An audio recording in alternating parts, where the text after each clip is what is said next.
Welcome, friends. This is Harshad Parekh inviting you to listen to some of my short writings on philosophy, religion, psychology, spirituality, education, Krishnamurti, and nature.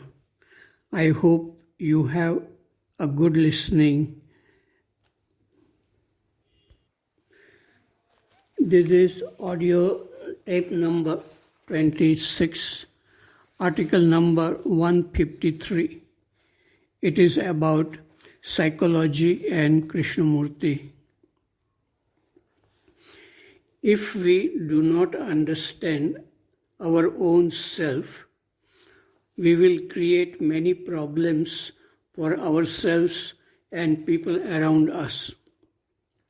To understand oneself means to be in touch with thoughts and feelings as they arise.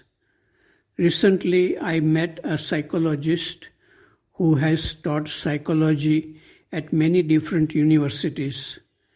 He talked sincerely and honestly about his problems and conflicts within himself.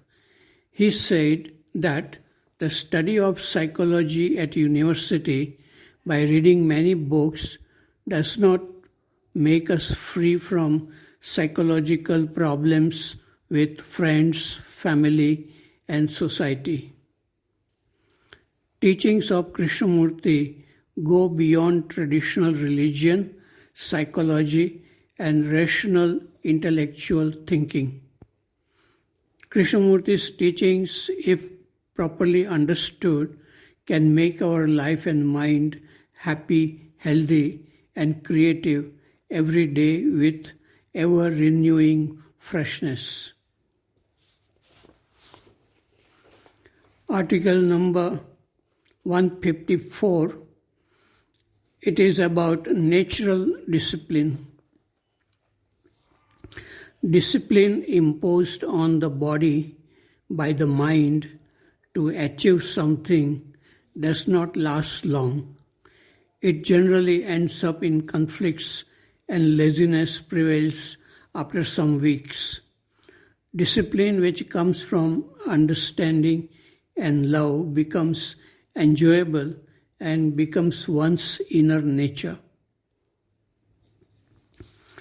Article number 155 is about nonverbal perception.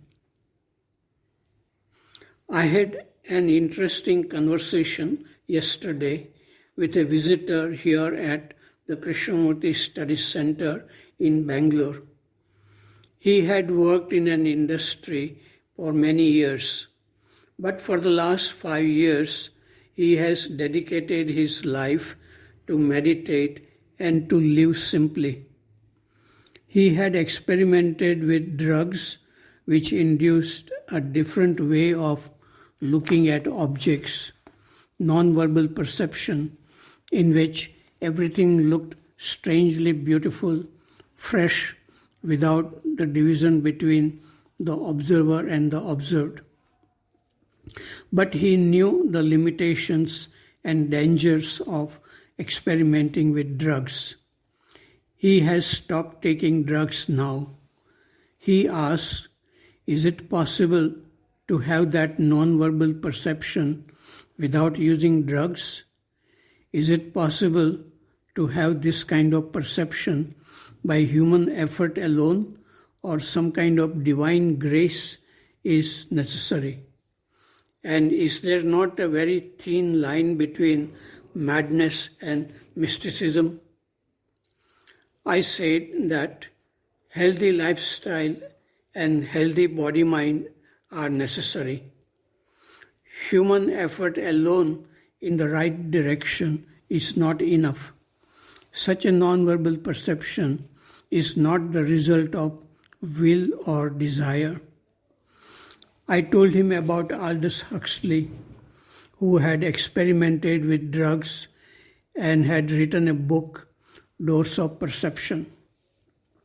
Huxley too had strong desire to experience non-verbal perception without drugs. He and Krishnamurti were good friends. Huxley also had deep interest in Upanishadic or Vedant philosophy and in Ramakrishna. Krishnamurti has said, keep the window, that is the mind, open. The breeze, that is nonverbal perception, may come or may not come.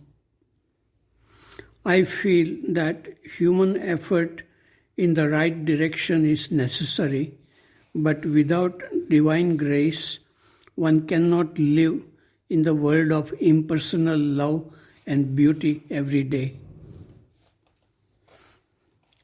Article number 156. It's about clarity and love.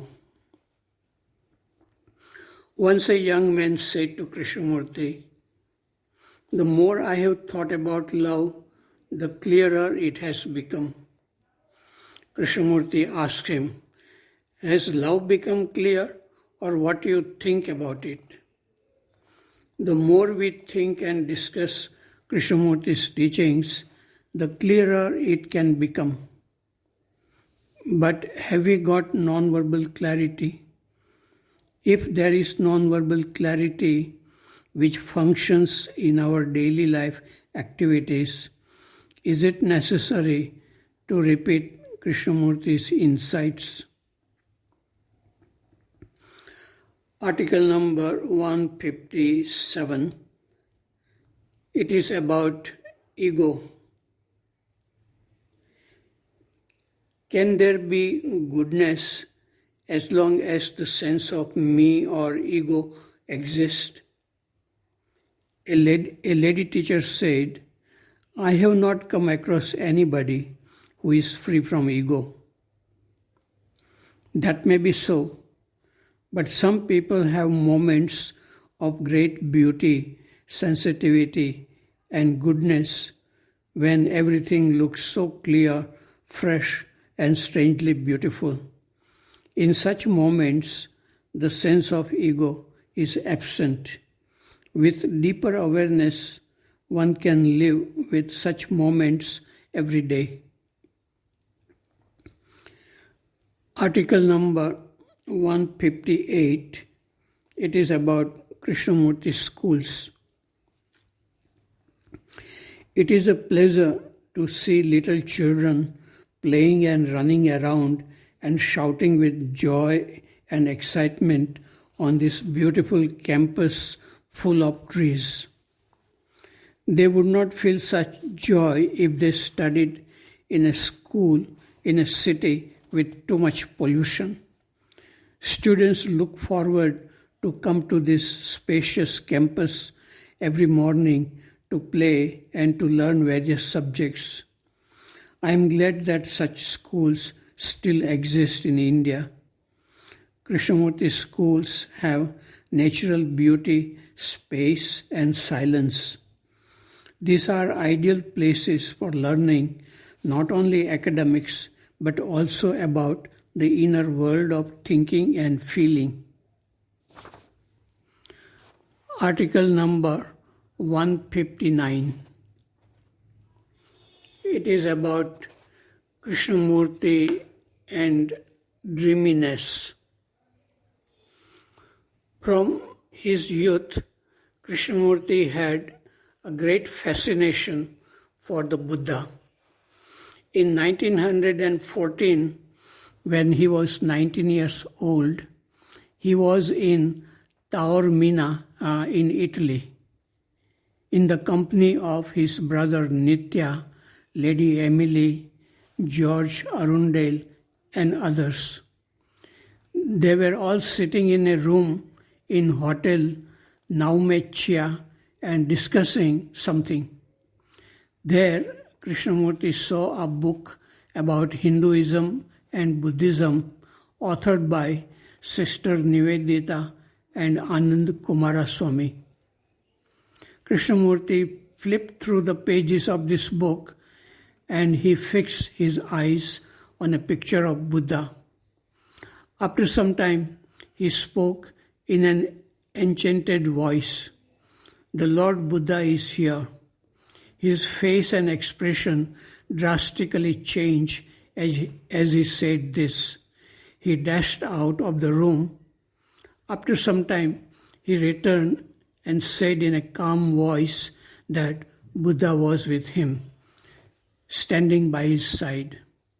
He had a strong feeling that something strange was going to happen at night, but nothing happened. In his childhood and youth, Krishnamurti was very dreamy. He could concentrate on some image unconsciously, and that image would become alive to him. Later in his life, he realized that this kind of concentration on an image could lead to illusions. He spoke about attention, which is free from thinking, imaginations, and concentration. Attention reveals things and thoughts as they are. Attention is freedom from the